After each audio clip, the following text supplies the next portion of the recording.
Welcome to Amma's diary. നമുക്ക് പ്രഗ്നൻസിയുടെ 26ാമത്തെ ആഴ്ചയിൽ എന്തെല്ലാം കാര്യങ്ങളാണ് ശ്രദ്ധിക്കേണ്ടത് എന്ന് നോക്കിയാലോ. നമ്മുടെ നവജാത ശിശുവിന് വേണ്ടിയിട്ട്, അതായത് നമ്മുടെ കുഞ്ഞ് ജനിക്കുമല്ലോ, ഇപ്പോൾ ഇനി അധികം വൈകാണ്ട് അധികം നാളുകളില്ല.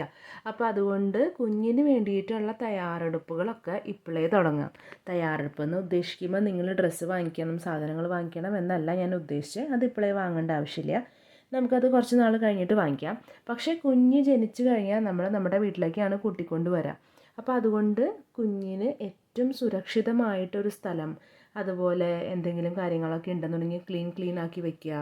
പിന്നെ പുറത്ത് എന്തെങ്കിലും സാധനങ്ങൾ, അതായത് കുഞ്ഞ് ഇഴഞ്ഞ് നടക്കാൻ തുടങ്ങും കുറച്ച് നാൾ കഴിഞ്ഞ് ജനിച്ചു കഴിഞ്ഞാൽ, അതുപോലെ നടക്കാൻ തുടങ്ങും, അപ്പോൾ ഓരോന്ന് പിടിച്ച് വലിച്ചിടും. അങ്ങനെയൊക്കെ എല്ലാം നമ്മൾ നോക്കിയിട്ട് അതെല്ലാം ക്ലീനാക്കി ഇപ്പോഴേ ചെയ്യണത് നല്ലത്. കാരണം കുഞ്ഞ് ജനിച്ചു കഴിഞ്ഞ് കഴിഞ്ഞാൽ കുഞ്ഞിനെ അവിടെ ഇരുത്തിയിട്ട് നമുക്കിതൊന്നും ചെയ്യാൻ പറ്റില്ല. അപ്പോൾ ബാക്കി എന്തൊക്കെയാണ് ചെയ്യേണ്ടതെന്ന് അറിയാനുണ്ട്. ഫുൾ ലെങ്ത് വീഡിയോൻ്റെ ലിങ്ക് ഞാൻ താഴെ കൊടുക്കുന്നുണ്ട്. താങ്ക്